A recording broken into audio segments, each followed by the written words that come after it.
Tak jo, výborně. Ahoj, já vás tu hrozně rád a srdečně vítám. U nás v prostorách naší etnetery, jak my říkáme, v etneterii.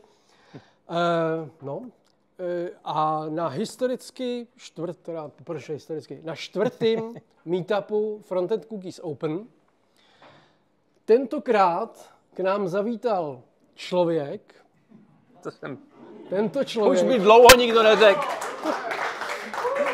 Tentokrát nám zavítal Tomáš Kout, kdo chodí na frontendisti.cz akce, teda na akce spolku frontendisti.cz, tak ho všichni hrozně dobře znáte, protože většinu z nich moderuje. Většinou v Praze, ale moderuješ i Frontcon, některou scénu vždycky, a i WebExpo taky moderuješ nějakou scénu někdy. Tam schovanou. A Tomáš k tomu má, pokud to někdo neví, tak Tomáš k tomu má i docela dobrý předpoklady, protože kromě toho, že se pohybuje v této naší komunitě, tak dělá i amatérský divadlo. No. Takže... Můžu vás pozvat 27. ledna do divadla Na Prádle, kde hrajeme od 19 hodin kabaret Duševní na motivy Erbenovy Kytice. Oddechová záležitost, jo. Musíte se toho bát. Výborně. Konec reklamy. Konec reklamy. Tak. Takže a já teďka vysvětlím, jak to bude dneska fungovat, protože vy jste zvyklí, kdo sem chodíte, nebo jste tady už po několikátý, tak víte, že vždycky říkám, nebudou žádný slajdy, nebude žádná přednáška, což je pravda, ale dneska, jak vidíte, máme tady nějaký plátno natažený, protože tady máme sebou Tomáše Kouta, tak na vás vrhneme v průběhu večera poměrně velké množství různých koutpenů, na kterých bychom vám chtěli demonstrovat, jak je CSS úžasný. Protože si to oba myslíme a disclaimer, nepovažujte nás prosím za nějaký velký odborníky na CSS. Nás to jenom baví. Nás to prostě jenom baví a máme to hrozně rádi. Takže klidně nás tady můžete nachytat na nějaké neznalosti, protože my prostě neumíme všechno. Ono to taky přestává být možný, si myslím. Přesně tak. Hurá. A ježiš, teď mě to zase zhaslo, to nevadí. A na začátek, aby jsme si jenom udělali představu, možná jste to už mnozí z vás viděli, ale jakým způsobem to CSS jde jako strašně dopředu a jakým způsobem tam přibývají vlastnosti, tak tady je video od... Počkej, kdo to dělal teďka si nejsem jistý, to nebyl Adam, ale to je jedno. O vlastnostech, které přibyly za minulý rok a je to výborný. Zvuk je jedno.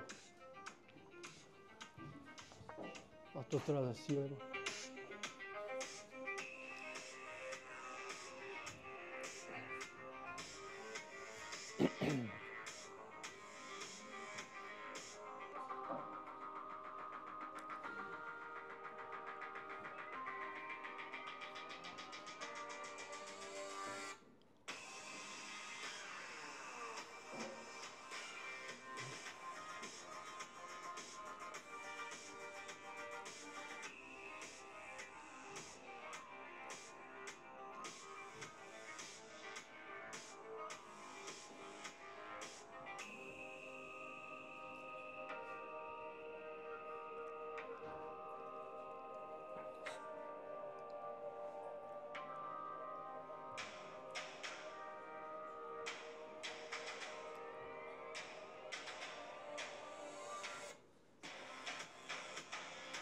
Tak. A to je všechno. Já myslím, že to fakt zaslouží potlesk, protože je to neuvěřitelný, s jakou dynamikou prostě do toho prostě šlapou. A valí se další novinky. Přesně tak. A máme tu, protože tu máme Kouťáka, tak novinky, www novinky nesmí chybět. A tak tedy na poslední chvíli udělal... V tramvaji cestou jsem si podíval na novinky, které se chystají do Chromu 133. Pokud jsem tam dal první. První je rozšíření funkce ATTR, kterou znáte pro použití pro vlastnost content, tak nově bude použitelná pro všechny vlastnosti, prosím dolů. Že si budu moct pomocí data atributu v HTML předat hodnotu pro barvu třeba. Tady ta šílenost, o které už se jako mluvilo, tak ve Chromu 133, což je myslím březnovej, nechci kecat, možná už únorovej, ale nejpozději březnovej, už tohle to bude možný. Dál jsem to nezkoumal, protože jsem tou tramvají jenom chvilku, takže evidentně jsem si s tím dají dělat asi víc psíků, než jsem zahlít nahoře, ale ten princip je asi zřejmej. Zatím no to by to fungovat asi nebude, protože nemáš 133. Protože nemám 133, přesně jo, tak. Ale už jenom tady ta možnost. A ta druhá novinka je rozšíření toho, co známe jako container queries a style queries, to znamená, že můžeme podmínkovat platnost pravidel CSS-ku pomocí rozměru kontejneru ročovského, to jsou ty container queries, style queries pomocí podle toho, jaký tam v tom kontejneru platí vlastnosti. A novinka budou state queries, to znamená, že já můžu v CSS-ku budu moct CSS-ku stylovat podle stavu daného prvku. Asi názornější příklad je ten stack state, to znamená, je prvek přilepen pomocí position sticky a pokud je v tom stavu sticky, tak ho budu moct nějak ostylovat. To teďka můžeme udělat jenom JavaScriptem, protože jakmile je sticky, tak mu dáme JavaScriptem třídu a tu třídu pak ostylujeme, tak teďka nově tohle bude možné dělat CSS-kem. To samé platí pro snap state, to je při nějakým potom posouvání. Scrollable state, už jsem taky asi nestihl nastudovat, co se tím přesně myslí. Trigger style, change event element. Jo, když nám element přetejká, to znamená, že se v něm bude scrollovat, tak v tu chvíli na něj můžu uplatnit nějaký speciální vlastnosti. Je to zase další možnost podmínek v CSS-ku. Tak to jsou nejčerstvější novinky, které jsem načerpal cestou sem a určitě o nich budu mluvit možná šířeji na nejbližším srazu spolku frontendisti v Údolu. No mimochodem ten stack state, jako zrovna je to, já nevím, pár týdnů, 2-3 týdny, kdy jsem přesně tohleto řešil a hledal, jakým způsobem to vlastně udělat. A přesně takový ty use casey, že potřebuješ, když máš steknutý meníčko, tak chceš, aby se ti třeba zmenšilo nebo zvětšilo nebo něco takového. Takže tohle to přesně řeší. Tak, super, bezvadný. No zase jako potřeba říct, že to bude v Chromu 133, takže budeme čekat 2 minimálně roky, ne-li díl, než to bude všude moc použitelný. Ale jako zase, progressive enhancement nebo minimálně na hraní to určitě bude k dispozici brzo. Hele, a ještě jednu novinku máme pro vás. Dneska jsme si připravili takovou drobnou soutěž o nějaký malý merch z naší firmy a o hlavní cenu tady Máchalovu knihu. A když... Kdo ji ještě nemáte? Dobrý, tak vy můžete soutěžit. Tak dobře, tak aspoň víme, kdo bude soutěžit, ale to až později. A když budete hodný, tak vám ji třeba možná autor podepíše, jako, nebo tak. Ale to nevím. Tak na vás vrhnu rovnou první otázku. Jo. Taková zahřívací, nevím, za co to bude asi tamhle za jednu tu věc. Tak otázka je jednoduchá. Vertikálně nacentrovat obsah, kde mnohými způsoby v CSS-ku. Kdo řekne prostě v současné chvíli nejjednodušší způsob, jak to udělat? Pojď. Justified content center. Ne. Align type center. Text align. Co? Jako... Svisle, vertikálně to tak. No, povídej, co? Vertical align. V tabulce, ne? Vertical align, říkám to. To ne. Ale jako, no, povídej. No, taky...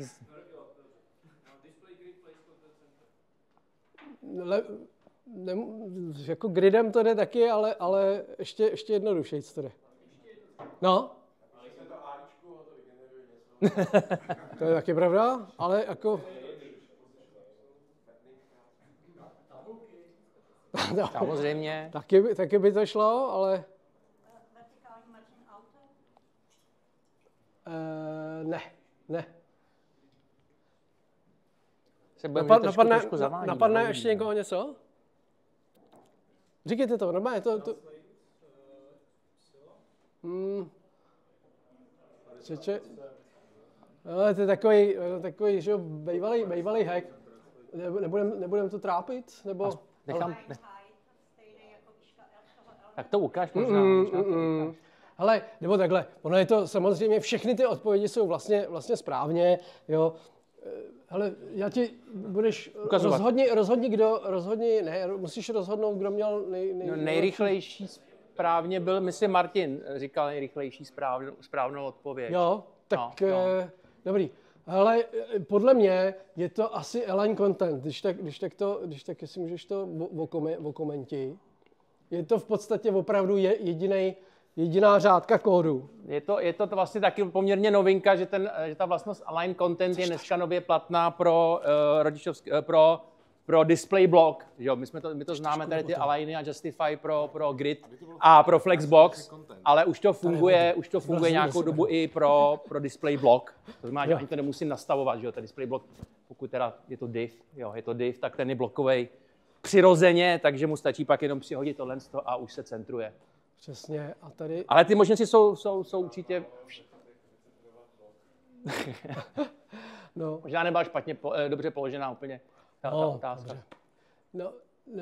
No, tak tady je takový jako rozšířený příklad, kdy prostě jsou tady vlastně všechny tyhle ty možnosti s tím, že teda na ten blok, že jo, vlastně fungují jenom align content center, end a start, že jo, ano, se říká start a end. S tím, že ostatní prostě bohužel nefungují. Na to si musíte dát prostě flex nebo grid, že jo. Tak, OK. Dobře. Tak jo, hele, jedeme dál, nebo to, nebo... Já bych jel dál. Jedeš dál, dobře, tak hele, já to dám. Nechám to na tobě. Dobrý. Tak v tom případě máme rovnou další otázku. Aha, tak jo. Jo, rovnou další otázku, protože jsme to nějak takhle to. A už tady v tom videu probliklo nová vlastnost add property. Co vás napadne, k čemu to prakticky použít? Jestli vás něco napadne, k čemu by se dalo add property rule prakticky využít. Má někdo nějaký tip? Ano? Jasně. Je to v podstatě jakoby na otypování, jako můžeš si otypovat prostě nějakou vlastnost a napadlo by někoho, k čemu prakticky to využít. Aby si jasně? Aby jsi byl spokojený, že máš otypované. Ale CSS je typovaný jazyk, jestli se nepletu, takže to nemusíš tam za každou cenu. Ale jo, jasně, u té proměnné vlastnosti tam si to musíš dopsat. No. Nikdo nemá žádný nápad, tak jsi to asi vyhrál, no, ale ale je několik věcí, které se dají z property udělat. První věc je, že můžete vlastně vynutit nebo zakázat inheritance. Jo, že tenhle vlastně v tomhletom případu je ten podboxík uvnitř toho boxíku 2 a tím, že vlastně já mu si vytvořím prostě vlastnost box color, kterou prostě nastavím prostě background color, tak on to dokáže zdědit. Jo? Což není normální chování a taky defaultně tady je inheritance false, což je prostě jako normální chování toho. A takže bez toho by to vlastně vypadalo tímhletím způsobem. Jo? No a další daleko zajímavější použití je, to bys možná mohl říct ty. No. Jediný přece custom properties naopak je, No ne, jako takhle, počkej, já ti to ukážu jako takhle, jako jo, samozřejmě, že on ten podboxík, to nemá to background vůbec nastavený, jo, tímhletím způsobem a vlastně... Prosím? Ukážete velko? Člověče... no ale počkej, tak to má možná tady v tom... Tady... To se nastaví custom property, ta dědičnost, protože standardně jsou dědiční. Když nastavím navíc, tak to má celá stránka. A tady to no. vlastně zakázat. Jo, takhle, jakože obráceně, tak vidíš, tak to jsi mě nachytal na první... Background color není dědičná do standardu. No, jasně. Ale tady to není důsledek dědičnosti background color a dědičnosti té custom property. Jo, tak to máš asi pravdu. Já si myslím taky, že si zaslouží. Zaslouží, hele. Ne, určitě, dobrý. Ale druhá věc je, a to když tak okomentuje Tomáš. No. Jo.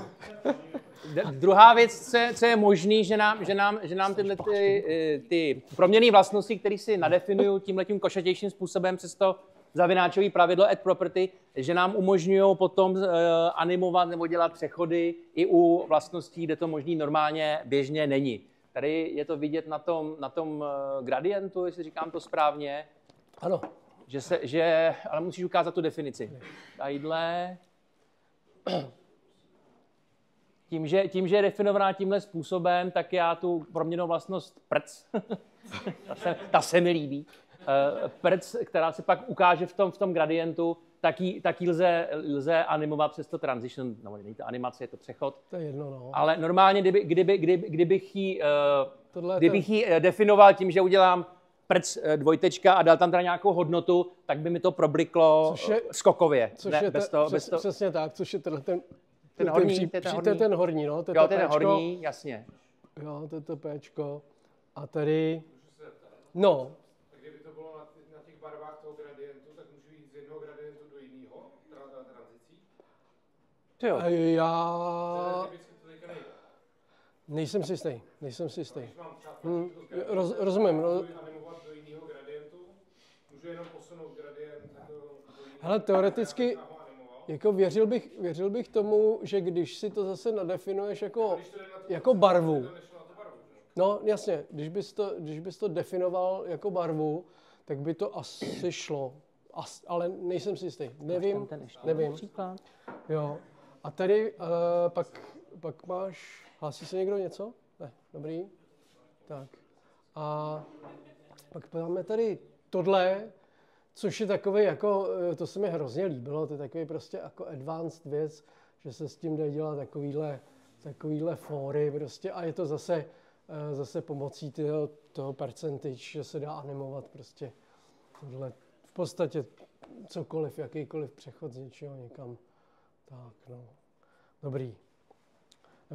Hele, já bych možná, pojďme to na chvilku, to hrozně do toho dupem. Pojďme na chvilku to jakoby zastavit prostě. A protože za normálních okolností tady vždycky jako sedíme a kecáme. A aby jsme se taky třeba něco dozvěděli o tobě, protože já nevím, jestli to je žádoucí. Já myslím, že jo, hele, jaký vlastně máš jako background prostě, kdy jsi, nebo zajímalo by mě, kdy ty jsi vlastně jakoby začínal prostě s kódováním a s webdesignem, že jo, protože určitě to je dlouho. Je to dlouho, ale zároveň jsem začal dost pozdě. Vlastně jsem začal, když mi bylo kolik, 26, jsem se poprvé dostal k těm věcem. A tak před 10 lety.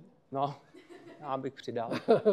Může za to můj mentor celoživotní, tamhle Dan Srb, kterýho jsem tenkrát oslovil, když jsem v práci pracoval v našem redakčním systému, tenkrát na nějakém webu, kde jsem se měl spravovat po obsahové stránce, že tam v tom okýnku, kde mám psát ty texty, jsou takový divný znaky, možná si to vzpomene, já nevím, tak jsem mu psal, hele, já jsem zjistil, že když tam udělám nějakou sekvenci znaků a vložím tam odkaz, tak pak se tam udělá ten text podtržený a dá se prokliknout a je to takový divný. Nějaká logika v tom je, ale nevím, co zatím stojí. A Dan mi, jako on je jiný upovídaný, tak mi lakonicky odpověděl, to bylo nějak přes e-mail, nebo přesně, přes ICQ možná tenkrát, a napsal mi, jo, to jsou HTML značky, jestli tě to zajímá, tak jdi na jakpsátweb.cz. A protože mě to zajímalo, tak jsem šel na jakpsátweb.cz a úplně jsem mu propadnul a začal jsem si kódovat nejdřív pro radost a do roka už jsem měl nějaký první kšeftík, jak jsem byl drzý ještě v té době. Počká, co to je teda zhruba za rok? Jako, je to rok 2006, říkám, dost pozdě. 2006, jako, vlastně. No a potom, protože se, že všichni, no, aspoň já jsem tě poznal až jako díky spolku Frontendisti. No. A tam jsi se dostal jakým způsobem? No tam jsem se dostal jako normální účastník, byl jsem už na prvním srazu, v legendárním srazu, kde byly 3 přednášky. Jedna byla o SASu, jedna o Stylusu a jedna o lesu. Už víme, kdo to vyhrál, když tady táta českých frontendistů Martin Michalek tam propagoval les, který ty jsi to prohrál s lesem. A to už teda dávno, tak jsem tam chodil a taky jsem tam pak přihlásil nějakou přednášku, asi nějakou dobu potom, ale to bylo zrovna, to jsem měl smůlu, že to byla přednáška, to byl sraz, který se konal experimentálně v klubu Cross, jestli to někdo znáte, a bude tady daleko odsaď, takže tam celou dobu dunila nějaká hutná hudba, takže skoro nebylo slyšet. Byl to taky první a poslední pokus dělat srazy v prázdninách, to bylo v červenci, takže bylo nesnesitelné horko a přišlo asi 12 lidí, jo, takže to byla moje první přednáška na Frontendistech. 2015, rok asi potom, co to začalo. A tam tě jako natáhnou dál, nebo? No já vlastně nevím, jak se k tomu dostal. Martine, jak jste zvali na srazy tenkrát? Nebyl meetup ještě? Asi Dan, já říkám, no, ten určuje můj osud na poli frontendu. Velký padišák určuje. Jo. Zatáh mě moje první WebExpo, zatáh mě do Lentiama, co dneska pracuju před lety a tak. Takže za to všechno vděčím tady, děkuju, Dane. To je tobě. No a já jsem šel za tebou jako disky. Jo. No ale ty správný, že jo? No. Jako, přesně tak. No. Dobrý, no, tak boží, no. Tak chceš další otázku, nebo chceš další ukázku? Nevím. Chcete další otázku nebo ukázku? Buďte aktivní. Řekněte. Co? No říkej. Co chceš ty? Tak co to máš za otázku? Hele, tak dej tu ukázku. Ukázkou. A ukázka bude s otázkou. ale ne na Kouťáka, ale na vás. No, děkuji. To byla logická past. Tak, otázka zní, form metod dialog. Co dělá? K čemu je? To už je tak návodný, že to návodnější být nemůže. No, metoda formuláře dialog.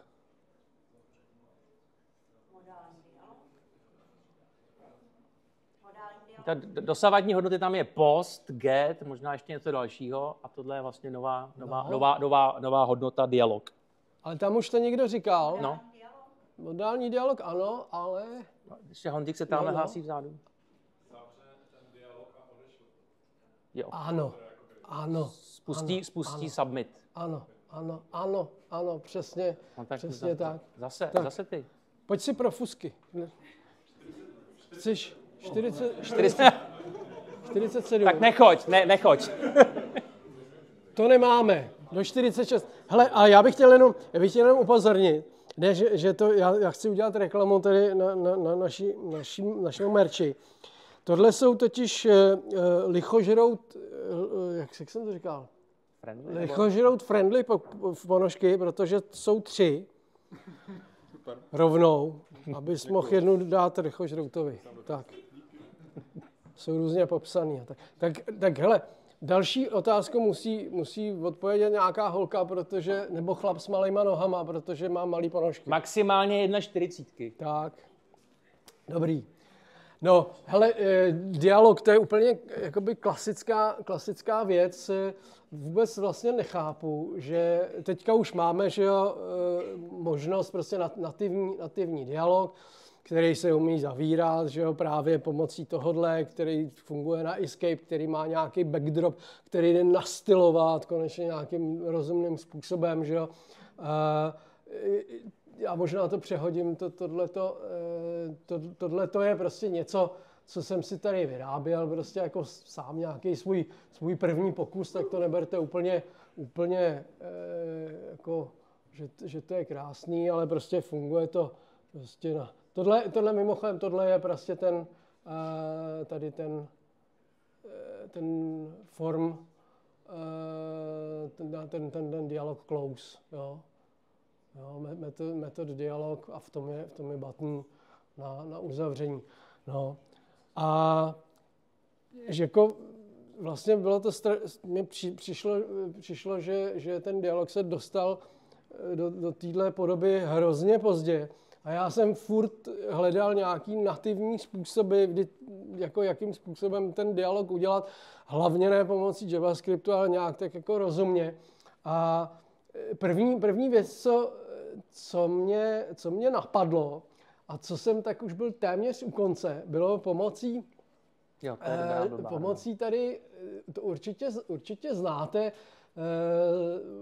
tenhle ten HTML tag detail, který dělá vlastně tyhle ty věci. Mimochodem tady, když relativně nově je, že když se to pojmenuje, dá se tomu těch detailům, který jsou víc za sebou, se jim dá stejný jméno, tak se chovají jako akordeon, jo, takže znamená, se zavírají ty ostatní, což je taky super, takže dneska vlastně nemusíme dělat akordeony pomocí JavaScriptu a jde to udělat takhle, jde to všechno jako poměrně hezky stylovat.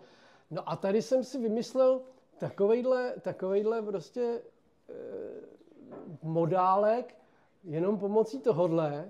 Je to vlastně tenhle ten poslední příklad s tím, že vlastně je to jenom nastylovaný. Jo? Je to prostě... Ukaž, že to je bez JavaScriptu, nebo je tam JavaScript? Jo, je to tady zero JavaScript. Prove it. Ale... Co? Nemám tady, hele, podívej, nic tam není. A tohle je moje základní ta. Hele, jediný, co samozřejmě tady bohužel nefunguje, je nějaký escape a tohleto X je vlastně, že jako na to zavírání, no. Takže prostě to byl takový jako prehistorický pokus. Dneska teda máme naštěstí tenhle ten dialog. Teďka, počkej, co tady máme ještě dál. Jo a tohleto, jak jsem říkal, tohleto byl zase nějaký můj starší pokus o ten dialog, který ještě mám nějaký JavaScript kvůli prostě nějakým, aby se to animovalo hezky prostě. A to jsem zjistil, to právě přines tady Tomáš, tenhle ten CodePen, že tady mají úplně bez JavaScriptu. A krásně jim to funguje, animovaný prostě, všechno, nula JavaScript. Ale funguje to jenom v tomhletom CodePenu. Já jsem si to zkoušel rozběhnout u sebe na webu a za boha se mi to nedařilo. Skákalo mi to tam jako bez té animace. Já jsem to zkusil v nějakém čistém CodePenu. No to jo. A fungovalo mi to taky. A já mám pocit, jestli to není právě, tam se využívá že pomocí taky, toho starting stylu, že jo, no. tady je celá ta magie. A to teda musím přiznat, že ještě nemám prozkoumaný, takže o tom nemůžu nic moc říct, jenom že to takhle krásně funguje. No a k dialogu zase úplně poslední příklad. Dneska jde už dialog udělat i strašně jednoduše pomocí popoveru, jo, a funguje to na escape a je to takhle jednoduchý, že jo, prostě. Čistý HTML a za chvilku, ještě to není, že jo, podporovaný, tak až budou podporovaný, jak se to jmenuje, že se to umí zachytávat na různý... Anchor positioning? Anchor positioning. No a ten už funguje v Chromu. Ale už funguje i v Chromu. V Chromu můžeš si s tím hrát, no. Jo, no vidíš, ale ještě to není jako totálně, počkej, jak se schválně podíváme na Can I Use. Jenom Chrome. Anchor po síti. No. Tady. No, to je ještě takový, A... Co? Někdo něco? No. Je to nevidíš? Jo, pardon. Je to teda Chrome 131. Tam. Tady. A ty ostatní? Jo, ty procenta, to já jsem neviděl. To je málo, ne? To bude Procenta je málo, 72,5, no. U nás, no. Zatím, no. Když dáš všecky, teda nedáš už všecky, ale z toho... Co chci? No, crossfitní. All track. Ten druhý. 73, skoro 4.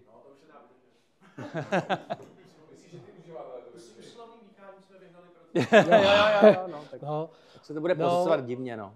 Ale samozřejmě popover, tenhle není plnohodnotný dialog, že jo, takže se to nedá úplně použít jako dialog. Ale spíš nějaký toasty by to šlo na nějaký ty notifikace. Taky to jde, o toastech by nám mohl asi Adam vyprávět dlouho. Že jo, tak nechce. OK, tak jo, hele, já teďka vrhnu zase otázku na tebe.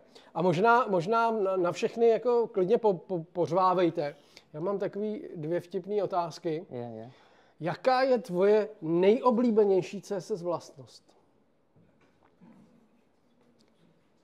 To je co? To je dobrý. Ale na to jsem se nepřipravil, protože těch vlastností je strašně moc. Ani Marek Eben by neměl takovouhle otázku. No. To je spíš z milionáře, tohle je otázka za 150 000. Já nevím, tyjo, vůbec nevím teďka, co bych plácnul. Ale nějaká bude totiž. Bude? No, nějaká asi bude. Jako že, kterou nejvíc používáš. Tak co nejvíc používáš, dobře, tak já to používáš všichni nějaký paddingy a marginy. Ale... Jasně, tak já to jako zjednoduším, nebo nějaký nejoblíbenější pattern. Třeba typu, že máš rád, já nevím, já třeba za sebe mám hrozně rád třeba grid template alias. Hrozně rád používám. Jo, to se mi hodně líbí, s tím souhlasím, ale ještě teďka jsem narazil na ještě jako větší jako, zanoření do toho problému a to hrát si s pojmenovanýma těma gridlinama, děkuju. S těma gridlines, jakože když se toho člověk jako opře, to pracnější, ale dají se s tím dělat jako taky ještě víc jako příkusiny s tím. Je hezký, přes tam uděláš vlastně ten nárys přímo do toho CSS, jak by se to teda měla ty prvky tam zobrazovat, to je pěkný, ale přes těma gridlines se dají dělat jako ještě jako zajímavější věci, ale to mám teďka spíš asi jenom rozstudovaný. Kevin Powell, jeden z mých oblíbených zdrojů, o tom má taky hezkou přednášku, tak to jsou pěkné věci. Má někdo z vás, povídej. BEM, jako oblíbený, jako... Mně není oblíbený, každopádně. Ale jako chápu. Ale nic proti mu nemám, jako to nevím, že bych neřekl, že to je můj oblíbený pattern. Má ještě někdo, ujíždí někdo na něčem takovým třeba, co by se chtěl svěřit? Já ujíždím na patternu flat CSS. Cože? Flat CSS. Jo, flat CSS. Zanoření jako minimální. Hele, člověče, já si myslím, ale nechci to říkat úplně nahlas, že nesting je zlo, jako. Že jo? Nebo není? Tailwind. Jo? No tak ono to úplně jako s nestingem prostě nesouvisí, ale... Jako není to vloženě zlo, ale jako je to jako v určitý míře je to bad practice. No samozřejmě, protože tam zvyšuje specificitu, člověk si to neuvědomí, jako že snadno se člověk dostane tam, že někam, kam asi netuší, že se dostává, nebo že nechce, no. Musíš to hlídat, no. Přesně tak. No, to je jedno. To by myslím, že bylo na delší takovou hejterskou debatu. Tak. Nebo aspoň teda... A typografii, baví mě typografie. Typografie. Že jednoduchou nebo nějak jako dobře uchopenou typografii se dá udělat jako hezký web, bez nějakých velkých, složitých výmyslů designerských. Aby to bylo přehledný, čitelný, protože pořád si myslím, že základ je ten text, jako třeba máš tady. No, tak s tím se dá udělat spousta věcí, hezky udělat odsazení, nějaký rytmus vertikální, což dneska zase s těma novinkama, co tam jsou, viděl jsem nějaký použití funkce sinus, cosinus a těch věcí, těch matematických, pro to, jak škálovat písma, velikost písem a s tím se dá jako taky vyhrát a vystačit. To mě na tom baví. Minimalismus možná, to je to, co mám rád. Jo. OK. Hele, Pojďme dál. Vrhneme další nějaký kout penny. No.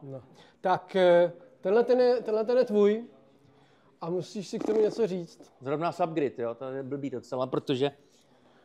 Kdo z vás mimochodem použil nebo používá, má Subgrid někde na nějakém produkčním webu? Máte někdo? Už pomalu budete moc, protože 12. března bude Subgrid široce dostupný podle baseline, už jako doběhne nějaká ta lhůta, takže už jako se teoreticky, no jako víte, jak to je, nemusíte bát, vždycky se samozřejmě musíte podívat do svých statistik, ale už jako Subgrid je pro široce podporovaný, takže se ho bát nemusíte. Možná, když ukážeš to CSS, no, schovej JavaScript, ten nikoho nezajímá. Já jsem to připravil tak, že vlastně tady se to dá prohodit, že vlastně že tady se uplatní to spodní pravidlo, kaskáda a když to prohodíš, tak se ukáže, co ten Subgrid umí nebo čem pomáhá. Pardon, řádek 15, 16 prohodit jenom. Jo, řádek 15, 16, tohle? No. By se to mělo rozbít trošku. No. Jo, jasně. Mhm. Čili vlastně je to jakoby dědě, a vy to znáte, co ten Subgrid dělá, že se tam zdědí to nastavení toho nadřazeného prvku do toho, vlastně se propíše do toho prvku zanořeného. Je to věc, která jako má velmi specifický použití, takže na to musí přijít. Je to vlastně jedna z těch věcí, o které je dobrý vědět a vzpomenout si na ní, když mě něco nejde udělat a že to někde je a dohledat si to. Myslím si, že není potřeba to nějak umět z hlavy. To je jako vlastně, co jsem si vždycky časem naučil, že není důležité si ty věci nějak memorovat a složitě studovat, ale spíš jenom si pamatovat, že existujou a až to přijde, tak se k ním vrátit správně. Jo, pak si tady přitáhl utility bez important. Jo, pomocí Cascade Layers, jo.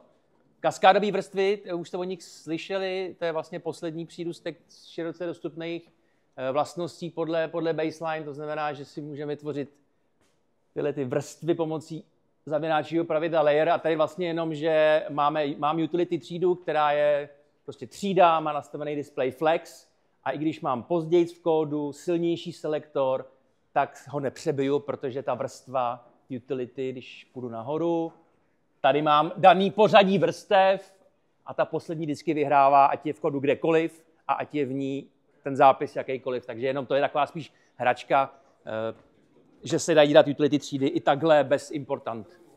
Pokud tě neděláš obráceně? No, jasně, no. Což by měl, a to nevadí. To je zase jiná debata. Otázka republika. Teďka je to, člověče, za dámský fusky. Říkám, do velikosti 1,40. Ale taky jsou lichožrouský. Tak, a to je zapeklitá. Kdybyste stáli před úkolem, jak udělat jenom pomocí CSS českou vlajku. Nápady. Gradient. Střed posunutý do 1/3, nebo kolik to je? Střed posunutý do 1/3, konický gradient. Super. To je přesně ono. Ale akorát teda budou ti malý asi, co? Tak. Hele, Vy jste neřekli, že je to soutěžní. Říkal jsem to. Tak pro přítelkyni. Hele, je to přesně tak. Je to taky starší koutpen, který jsem si vymyslel. Není to samozřejmě úplně dokonalý, ta česká vlajka, ale lze to udělat a pomocí konického gradientu jde dělat vlastně i grafy nebo takovýhle různý prostě srandičky. Hrozně se mi to líbí a málo kde je to vlastně vidět, protože to asi nemá tak úplně široký spoužití, ale je dobrý o tom vědět. Věc na drobný jako stylový vylepšení, třeba když chceš sekci s pozadím, ale chceš, aby tam byl třeba useknutý prvek, a vizuálně to vypadalo hezky, tak vyrábět kvůli tomu prostě PNGčko nebo PP prostě na pozadí. No, nebo pomocí nějaký after no. Zkosený prvek, jako velice hezký vizuální prvek na té konické gradient. Jo. Je to tak. Díky za tip, super. Dobro, tak dobrý. Tak pojďme tady na Color Mix. To je tvoje. A to si ohodnoť. Teda.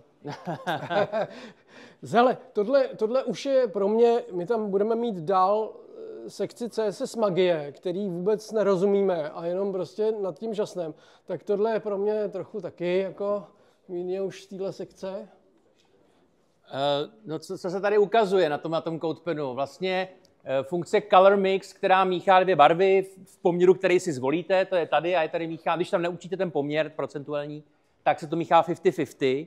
A co je tady jakoby ten rozdíl ukázaný, že ještě se tam říká, v jakým barevným prostoru, říkám to správně, to barevný prostor RGB a tady ty heslo. Jo. Tak tady míchám dvě stejné barvy, teď nevím, kterou modrou, červenou, a podle toho, jaký je to barevný prostor, tak z toho vyleze něco úplně jiného, což je jako ta pakárna na tom, ta šílenost. To, čemu vlastně pořádně nerozumíme. Poslouchal jsem teďka podcast s Erikem Meyerem, guru přes CSS, on říkal, že to nedávno studoval a čím víc to studoval, tím méně tomu rozuměl, takže asi to není tak složitý tomu, není tak neobvyklý tomu nerozumět. Ano, Dané? Jako použitý? Ne, nemám. Jo, tam je hezký vidět v těch barevných prostorech, ano, to já vím, v těch prostorech je důležitý.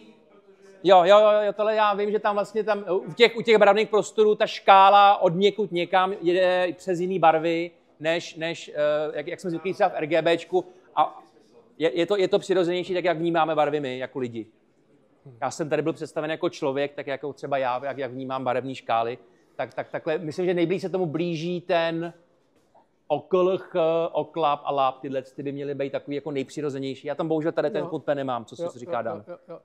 Ale další věc je u těch barevných prostorů, některých jako těch dalších věcí, mít na to ty správné zobrazovací zařízení, protože spousta displejů to ještě jako třeba neumí vůbec ani jako, ukázat. Dobře. Tak jo. Tak jdem na HES. Jdeme na HES. Jdeme na HES. Kdo používáte HES na webu? Jenom? Jo, dobrý. Já teda taky. Tak to je krásný. To je dobře. To je krásný. Hele, tak úplně jednoduše od nějakých jednoduchých příkladů, že pomocí HES lze samozřejmě si targetovat všechno možný. Targetu třeba artikl, který má image a dám mu jiný pozadí a podobně. Tohle je takový jako jednoduchoučkej, jako nejklasičtější příklad. Hezký věci jsou například, že lze targetovat něco jakoby od body, to znamená, že když kdekoliv v kódu, kdekoliv v body najdu input, který má 3 double answers a je začekovaný, tak něco udělej, že jo. Takže prostě pomocí toho lze dělat takovýhle věci. To už je vlastně psaní SQL v CSS-ku. No, tak jako úplně ne. A má to třeba krásný použití, že vlastně pomocí toho zase tam mám nějaký, pokud mám nějaký prostě začekovaný switcher, tak lze třeba měnit témata, jo. Jenom prostě pomocí CSS-ka. Funguje to, HES je moje oblíbený téma, tak jako prostě tohle funguje to i na atributy, takže prostě dají se psát i takovýhle selektory, takže můžete targetovat prostě i něco třeba, co má... To je možná jak jsi mě ptal, co mě baví, vlastně teď si uvědomuji, že ano, HES mě hodně baví. No, a jenom si vždycky říkám, to tam mělo být před těma, nevím, x lety, když jsem začínal kódovat, protože vlastně to je hrozně přirozená věc, která jako do toho jazyka patří. A i když dneska už úplně tak aktivně nekóduju jako dřív, tak když to potřebuji použít, tak nemusel jsem nic moc složitě studovat, vlastně velmi intuitivně, pokud ten jazyk znáte a ty věci, jak tam fungují, tak se to strašně dobře používá, prostě věc, která tam má být. Já myslím, že to CSS dneska s tím obrovským rozmachem, co se děje, jakoby vyplňuje bílý místa, který jakoby se tušili, že by tam měly být v tom jazyce, ale konečně se zaplňují skutečně funkcionalitou a ten jazyk dostává tu náplň, která byla kdysi jenom naznačená a dlouho ležela ladem. A to HES tam prostě, to tam se do jak něco na hrnec. Přesně tak, no. No, tohle je pěkný, no. Pomocí HES se dá udělat i takováhle jako jednoduchá validace formulářů, prostě, jo. Máš zavináč třeba. No, protože se dá targetovat něco co je nad tím, jo, a tak podobně. Takže, ale když tak všechny ty CodePeny potom dáme na nějaké jedno místo a koho by to, když to bude někoho zajímat, tak třeba si to tam najde. Tohle je můj oblíbený příklad na HES. Pojď, tady. Že pomocí HES se dá udělat takováhle komponenta. HTML jsou jenom prostě checkboxy s labelama a celá ta věc je udělaná tímhletím způsobem a zase kdybychom neměli HES, tak by tohleto nešlo targetovat. Všechny tyhle ty věci, že jo, to ještě je bez problému, ale to, aby se targetoval něco, co má prostě, jo, tato věc, tak to by nešlo. Tak to je moje oblíbená. A pak mám tady nějaký úplně šílený příklad, který není můj, nebo já jsem ho jenom přepsal, ale zde vlastně pomocí HES udělat i nějakou takovouhle záležitost, která je prostě poměrně neuvěřitelná. A další jako magický příklad je tohle. To je Tomášův.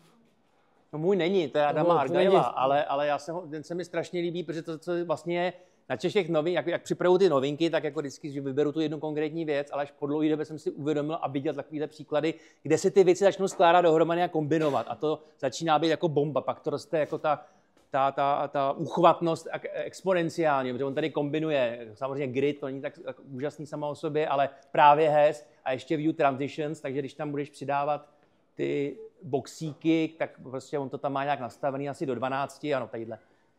To řeší do 12, takže pak tak se mu to tam prostě samo nějak rovná podle těch pravidel, jak to má nastavený. A už ty efekty, jo, ten JavaScript, co tady je, tady ho přiznáváme, je tam, ale tam řeší jenom to přidávání těch boxíků na tlačítko, ale jinak všecko ostatní dělá CSS-ko. No, tohle je taky na dlouhý zimní večery, to prostudovat, teda, jak se to dělá. No. Čili vlastně, ano, mění se tam nastavení toho gridu podle počtu prvků, který tam vevnitř jsou. To je asi to použití toho HESu. A ještě tam je navrch teda ty view transitions při tom přidávání, tak tam ještě blbnou tady ty věci, jakože když se změní ten počet, tam udělá to zapružení. No. Je to skvělé, když se to takhle hezky pospojuje. Mě to nejvíc mrzí, že nemám ty nápady, jako že mi tohle nenápadne udělat. Jak to jako pospojovat. Ale tak lidi jako Adam Argail jsou v podstatě, mají čas na to ty nápady. No jo, na za to placený. No. To by se mi líbilo. No mimochodem co ti furt ještě jako schází v CSS, nebo co si myslíš, že by tam mělo být? Hele, vlastně, jo, určitě jsou věci, které by tam, ty, co jsem třeba ukazoval, ty nejnovější novinky, co tam přistávají, tak to jo, ale ono, jako, toho je teďka tolik, že ani člověk nemá čas polapat, co by ještě jako mohl chtít, jo. Spíš bych chtěl, aby rychleji ty věci byly použitelné jako bezpečně, to znamená, aby fungovaly ve všech prohlížečích, byť už to dneska jenom 3 vykreslovací jádra, tak furt je to ještě jako, a všechno se to strašně zkrátilo, jo, před těma lety, to jsme tady zmiňovali, když jsem začínal, tak to se čekalo dlouhý roky, než jsme si mohli dovolit něco, já jsem poprvé třeba SVGčko viděl v roce 2007, myslím, že jsem si psal kód SVG do PS Padu tenkrát a byl jsem nadšený z toho, že píšu něco jako HTML a ono to udělá tvar a kreslí to. A fungovalo to tenkrát v Opeře.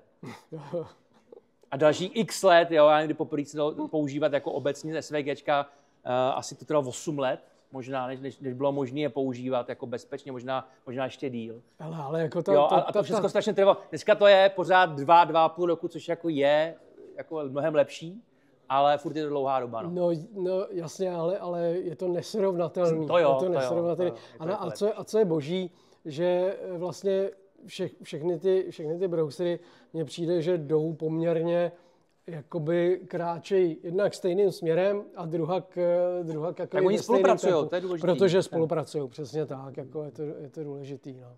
Co bych si přál, aby přežila Mozilla, nebo respektive aby přežil Firefox? Aby přežil, aby nám zůstala nějaká konkurence, aby prostě měl jako hlavní prohlížeč Firefox měl na ten vývoj. No nás moc není. A Safari? Používá někdo? Ne. jako hlavní. Všichni Chrome. Já používám Safari na iPadu, tam to jinak nejde. No, tak jako to je jedno. No. Co jsem to chtěl? Jo. Zajímavá otázka tady padla, nebo takový téma. Tady jsme měli předtím, jestli si myslíte, nebo jakým způsobem zasáhne AI do psaní CSS, nebo do tohohle, jak to říct, prostě do CSS, do naší praxe. A ty jsi říkal, že se musíme bát, jako, tak mě zajímalo. Podivu se nemusíme bát, byť se konec kóderů a kóderek prorokuje už od toho doby, co tohle povolání vzniklo, že už za pár let to bude dělat počítač, nebo to bude automaticky a furt není. Dvě věci. To jsem se dokonce zkoušel sám, právě nějak jsem zkoušel, co AI ví. Nesmíme zapomínat, že ona se učí z nějakého omezených dat, které jsou nějak, jako zasekly v nějakém datu. To znamená, že ty největší novinky, které už třeba jdou použít, tak on je nezná. Jo, tak už jenom to, že teďka, jak to letí tak rychle, tak to nestíhá lapat. Jo? A možná ty nejnovější modely, které si umějí googlit, tak by to dokázali třeba najít, ale nevím přesně, jak to tam vyhodnocují. No, kdo to ví, že jo, tady, jak to funguje přesně. Ale nevím, jestli dokážou vyhodnotit to, že je to ta pár zmínek čerstvejch, ale že hlavně se ta věc dělá takhle. Takže mi to spíš doporučí třeba zastaralý způsob. Takže si myslím, že tohle je první věc, která jakoby bránila tomu úplnému nějakému, že by nás to mělo převálcovat. A potom jsem narazil v nějakém tom podcastu, se o tom, myslím, to byl právě ten Adam Argyle, co o tom mluvil, říkal, že paradoxně, že prostě to CSS a HTML, který se dotýká konkrétních lidí, kteří s tím pracují, aby, myslím, tím uživatelů, a potřebuješ to zacílit na ty konkrétní lidi, tak aby si vychytala všechny varianty, tak to AI to prostě, ano, pokryje třeba do 80%, ale ty edge case prostě to neudělá. Jo, že tím co je to specifický pro frontend oproti backendu a jinému programování je to, že máme tisíce zařízení a miliony rozlišení a ještě mají uživatelé různý nastavení a ještě používají jiný prohlížeče. Takže těch kombinací, kde ten náš kód nějak skončí a měl by tam fungovat, je tolik, že prostě to AI jako to zatím jako nemůže postihnout. Samozřejmě základní věci ti asi nakóduje, to jsme asi všichni zkoušeli. Zadáte, už jsem zkoušel nahrát obrázek a udělali mi jako apku na to a udělal mi kolo štěstí, na který jsem si kliknul, mi to zatočilo, udělal mi to jako SVGčko, udělal mi to tomu ten JavaScript a udělal mi to nějaký základní stylování a hotovo. Jako, jo. Takže nějaký, jako, neříkám, že to neumí, ale že by nás to úplně vymazalo naše pozice pracovní, to si nemyslím. Nebo nějakou naší práci, to si nemyslím. No mimochodem... Ale já to je názor. Máte jinou zkušenost? To není fakt. Necháváte si generovat CSS, nebo si radši píšete? Já si ho radši píšu, ale narazila jsem právě na to, když jsem potřebovala poradit něco v Tailwindu a v dokumentaci to nebylo moc jasný. Jo. Takže se mnou ChatGPT hádal, že tam nic takového není. Možná neznám to nejnovější. Právě. No mimochodem, já jsem si chtěl nechat vygenerovat nějaké otázky tady právě jako soutěžní. Aha. A asi jsem dal blbej prompt nebo to, ale nebyl jsem to z něj v podstatě vyždímat nic kloudného. Vždycky to bylo hrozně trapně jednoduchý a ještě to mělo vždycky jako 4 možnosti a podobně. A nedokázal jsem ho přinutit, jako, aby udělal nějakou fakt jako těžkou otázku. Jo, vázhodnou otázku. Tak. Dobrý. Hele, máme tu předposlední blok CodePenů. A ten je o scroll-driven animacích, což je věc zase, která je úplně boží a přišla do CSS relativně, nebo prostě dá se používat. Loni přišla a dá se používat jako už vlastně úplně v pohodě. A já to tady jenom pozavírám, aby to nestrašilo. Já jsem dělal nějaký tady, sakra, mě to nejde otevřít. Pojď, tady. Dělal jsem tady nějakou drobnou přednášku interní o tom a tady mám nějaký příklady jednoduchoučký, takže prostě, že jo, pomocí toho lze animovat prostě takovýmhle způsobem obrázky, že tady prostě si připravíte tu animaci, jak se mají chovat A jediný, jak se to vlastně, celý kouzlo je v tomhletom prostě, jako, takže tímhletím se to spustí a pak je potom kouzlo vychytávat tohleto, jako, což vám ukážu hnedka, já nevím, jestli tady mám ten nástroj na to zde, tady malý, jo. A tohle je nástroj a už taky nevím, kdo to vymyslel. Možná Bramus. Jo, on o tom vypráví. A tady, když si jakoukoliv animaci chcete potřebujete jako nějakým způsobem vizualizovat, jak se má nastavit, jo, odkud kam má se animovat, dokonce tady má jestli má být větší než viewport ta věc, nebo menší než viewport, jo.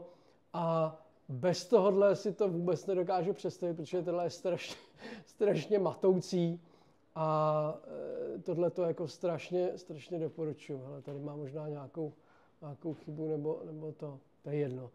Takže tohle jsem chtěl hrozně moc doporučit. Potom, no a pomocí prostě animací se dá dělat, jo, tohle to je ono, počkat, se to neotevírá. Se dá dělat různé věci, jako třeba takováhle prostě blbina, že se dá animovat tohleto takovýmhle způsobem. A dokonce jako tady mám věc, kterou mám už normálně na produkčním webu a pomocí těch animací se dá dělat tohleto. Mimochodem to je přesně ono, jako kdyby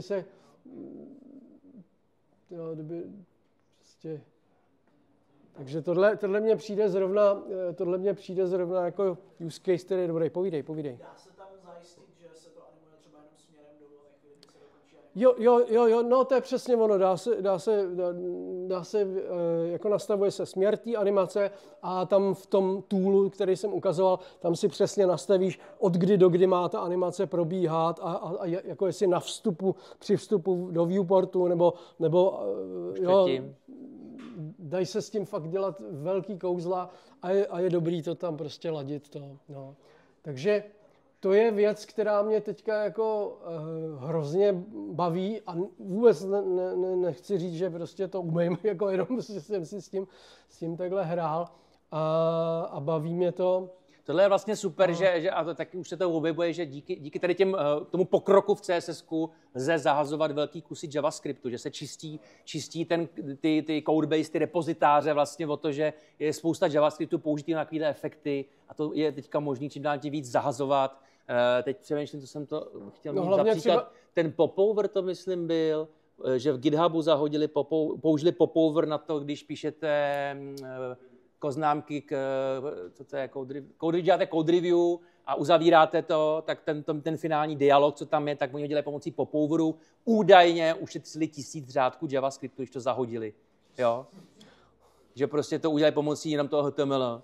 Jo? Že vlastně uděláte tam HTML pár atributů. Já nevím, jak to dělali v tom JavaScriptu, toho jsem se nepoužil. A že tohle se asi bude teďka víc množit, že vlastně, když si vezmete, že máte nativní dialog, a všichni máme nějaký modely, protože bohužel jsme na něj čekali 20 let, než to byli schopni udělat, tak všichni máme ty modely, tady se podíváme, jak jsou ty modely postavený, kolik je tam jenom divů obalovacích, kolik je tam JavaScriptu kolem toho obslužného.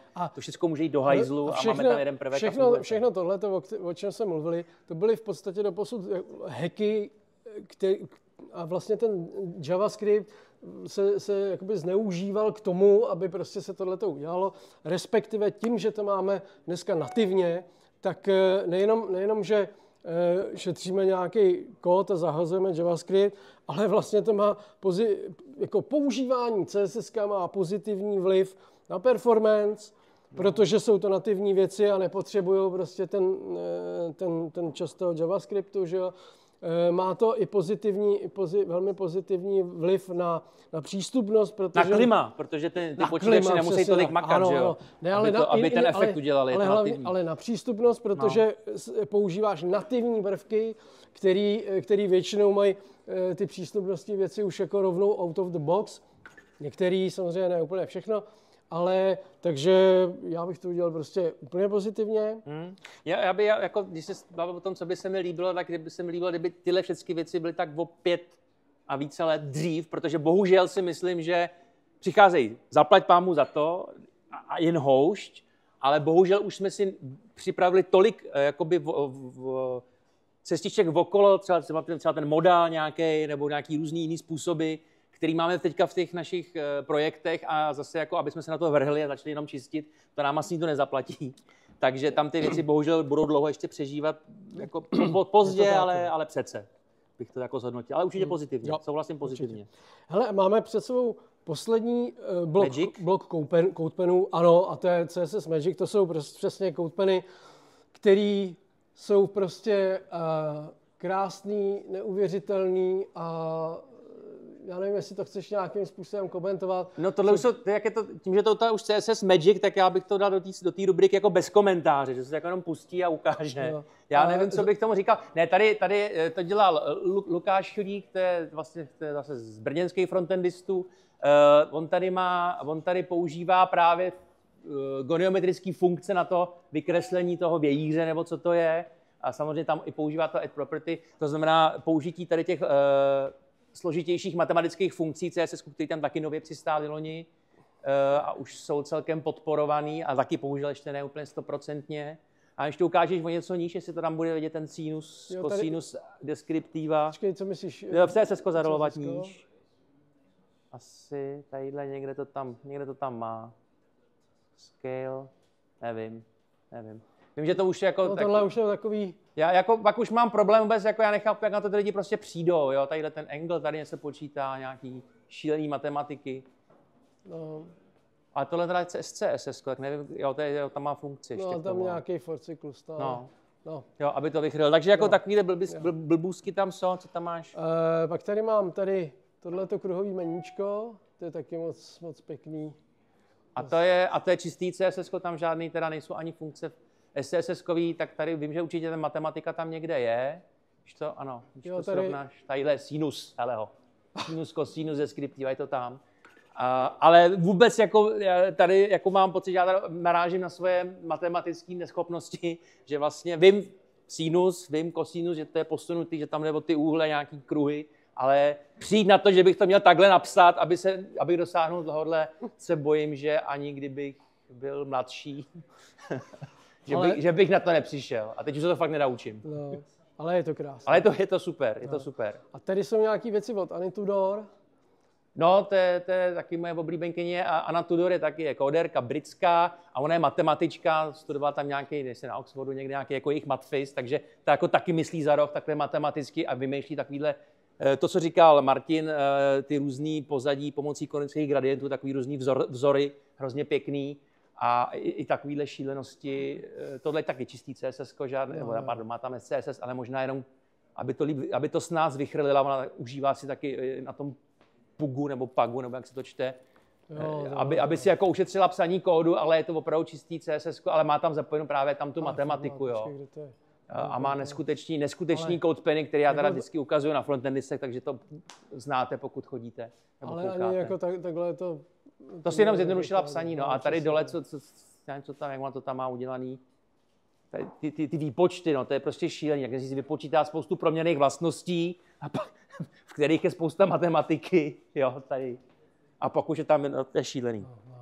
Takže jak říkám, bez komentáře, nebo jestli někdo tady matematice hovíte nějak takhle, sinům, kosínům, no a to je taky. Tohle už je opravdu totální magie. Ale je výborná v tom, že má spousty jako YouTubeových videí, vždycky tam má jako ukázku toho, jak to kóduje, a ukáže to, vysvětlí to opravdu. Takže vždycky tu vteřinu to vydržím si to pamatovat a chápat to, ale pak se to vypaří. No. A tohle taky, no. Čili to je to, co mě na tom jako fascinuje a vím, že prostě to nepřekonám nikdy, že vím, že tam ty věci jsou, ale jako přijít na to, že bych je mohl takhle použít nebo něco takového vymyslet, to rád jenom opíšu. No. To mě na tom mrzí, že to, kdybych si mohl nějaký to přání splnit, tak tohle umět vymýšlet. No. Jo. No hele, a máme před sebou poslední otázku.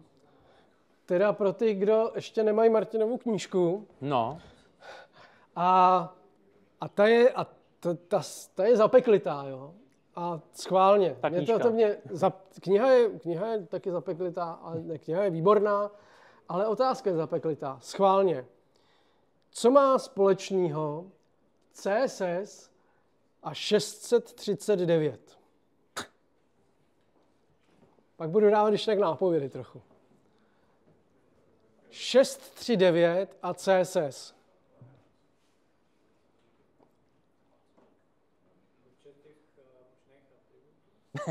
Ne. Dobře, nápověda. Co má společného CSS a hash 663399? Barva?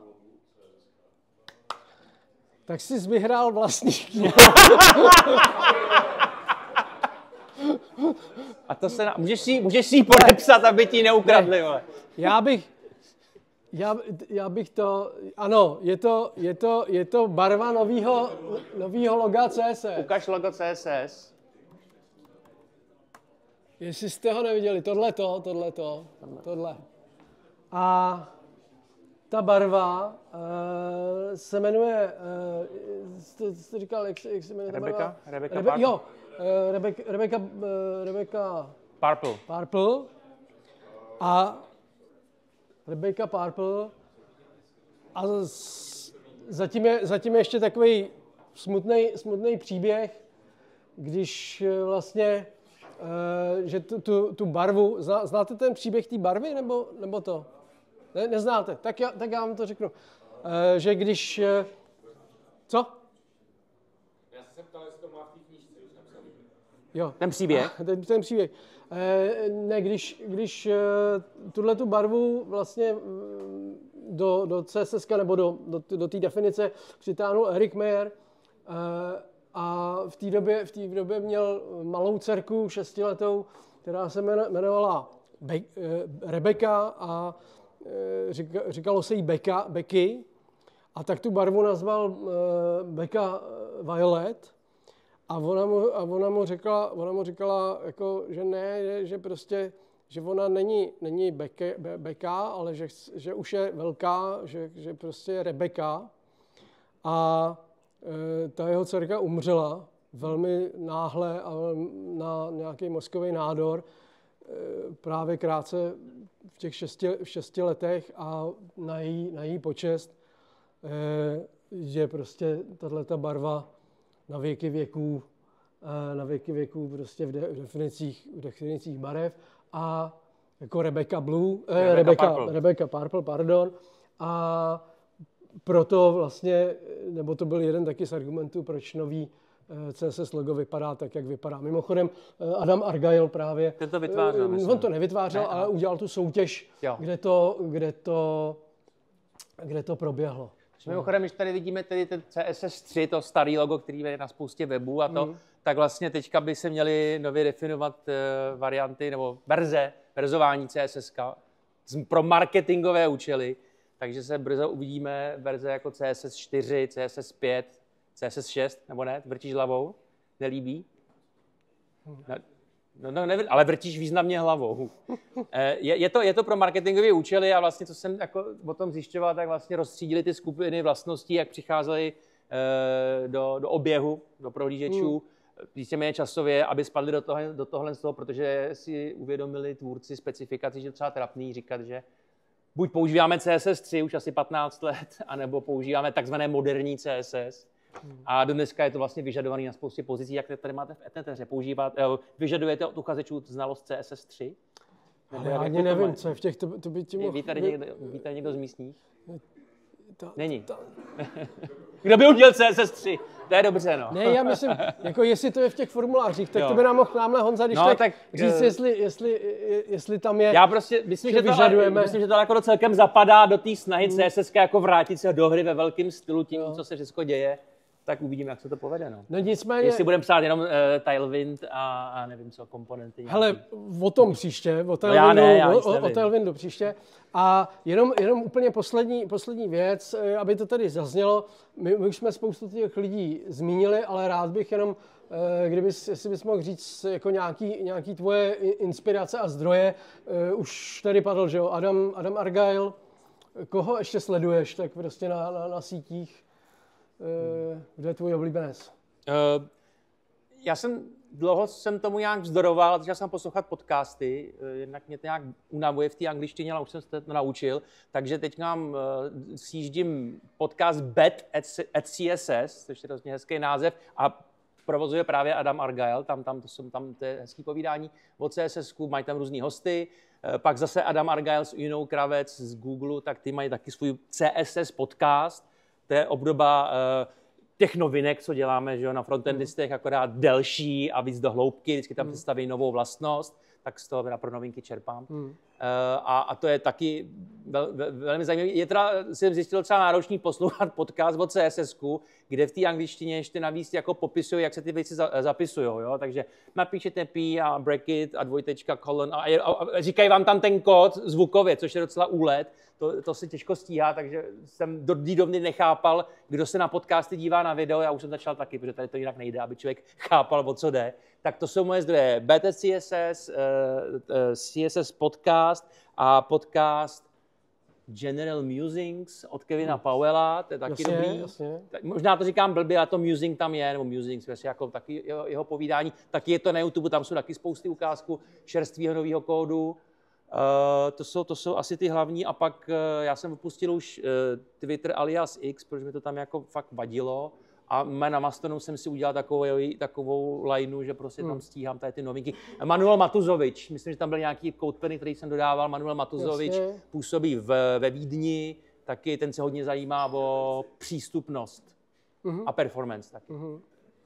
Tak už to bychom si mohli pozvat na Frontcon, kde seš, Máchale. Dobrý. To je prvý, takže dál od Brna, jo, takže nebude na Frontconu. No to je škoda, no. Tak je to dobrý. Tak toho bych ho oslovil, to by to mohlo být zajímavý. Tak to jsou jako moje zahraniční zdroje, a pak se tady Máchalův blog, ale on z toho nepíše, že on tam píše teďka. No jo, pardon, a pak teda z českých lůhů a hájů jako nejposlouchanější je Vzhůru dolů Martina Michálka a Robina Pokorného, pokud neznáte, tak doporučuju. Zúčastnil jsem se posledního živého natáčení, teďka v prosinci, to byla taky velká jízda, tak to bylo fajn, to je fajn. A jinak český, a pak číst. No ještě tady jsme řekli Bramuse Fandama. Jo, to je ta partička. No. Pak Jay Tomkinse, to je takovej fakt jako kouzelník CSS-kovej, který dělá ve Verselu teda zatím, co pokud vím, nebo aspoň to. Lia Verou třeba, a samozřejmě Andy Bella. Andy Bell, ano, jasně, Piccalilli, jeho blog. Jasně, a samozřejmě Breda Frosta, teda já nějak tak furt sleduju. No a z Čechů já bych ještě jeden podcast dodal, a to je Bez bariér, který dělá Radek Pavlíček s Ondrou Pólem. O přístupnosti skvělý. Tak skvělý a rozhodně téma, taky nemůžu si pomoct a nezmínit, tento rok je důležitý pro přístupnost. Musíme ze zákona od června, takže pokud na to kašlete, tak přestaňte a vzdělávejte se i pomocí tohohle podcastu. Hele, a tak co s tou knížkou? Tak já myslím... Máchale, chceš tu knížku, nebo asi ne, viď? Asi nechce. Hele, ty tu knížku nechceš.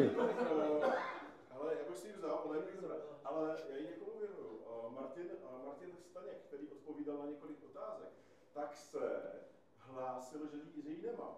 Takže ji má. Tak, tak dobře. Dobře, jo, to je pravda. A je děkujeme. Nech si ji podepsat, ale. Děkujeme. Není. Hele, no a já myslím, že to ukončíme. Už se nám... Jo, tamhle. Jsi dostala k ponožkám. Přesně, dostal si k ponožkám. Hele, tak já vám moc děkuju, že jste přišli v takhle hojném počtu. Moc jsem vás tady viděl a strašně moc děkuju Tomášovi, že přišel. Díky. Děkujem.